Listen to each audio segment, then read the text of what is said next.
Ustadz mau tanya, ini kan kita kalau di Indonesia yang berpuasa banyak ya, hampir semuanya. Tapi ada yang bilang hargai dong orang yang tidak berpuasa. Mhm. Kira-kira ini pemikiran menyesatkan atau tidak, Ustadz?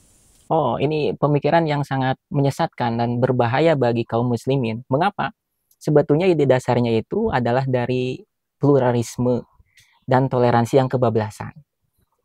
Oke lah kalau yang mengatakan itu adalah orang yang memang tidak ditaklif untuk melakukan puasa.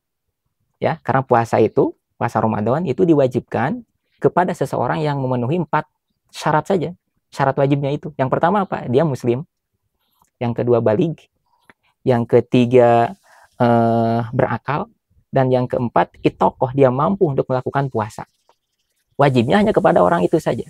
Nah, adapun kalau ada orang kafir non muslim, ya tentu tidak wajib bagi dia.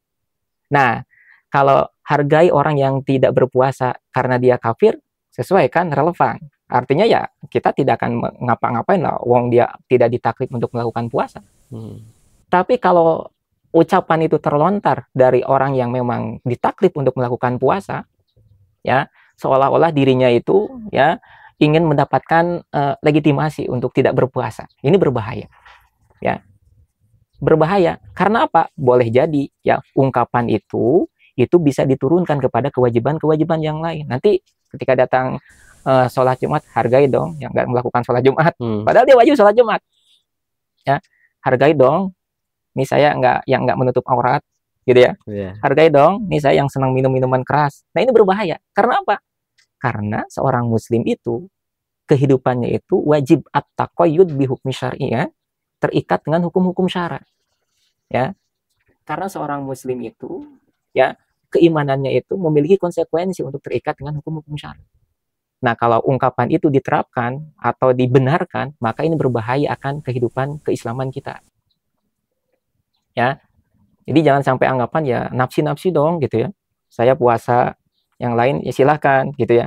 Ya oke, kalau dia itu adalah orang yang memang tidak ditaklif oleh syara, orang kafir misalkan. Tapi kalau sesama muslim, kita punya kewajiban untuk apa? Ya, itu kemungkaran. Meninggalkan perintah itu kemungkaran. Kita wajib mengingatkan. Ya, bahkan sebetulnya ini kalau mau ditarik lebih dalam lagi, ini menunjukkan kepada kita dampak lain dari ketiadaannya ulil amri, imam di tengah-tengah kita. Karena dalam pandangan para ulama, orang meninggalkan kewajiban, terutama yang itu bagian dari rukun Islam, ya, jangankan mengingkarinya, dia meninggalkan gara-gara malas saja, itu harus kena sanksi.